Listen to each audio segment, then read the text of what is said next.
başka bu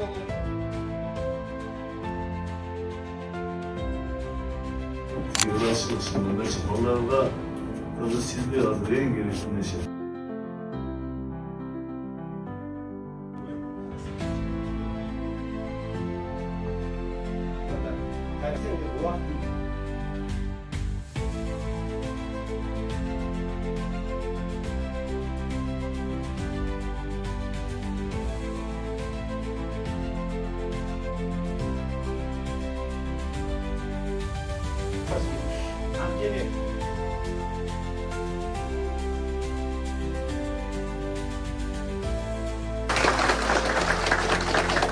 Yardımcı olma, helalçılık, en soluk, işiniz iyi girin. Çok rahat.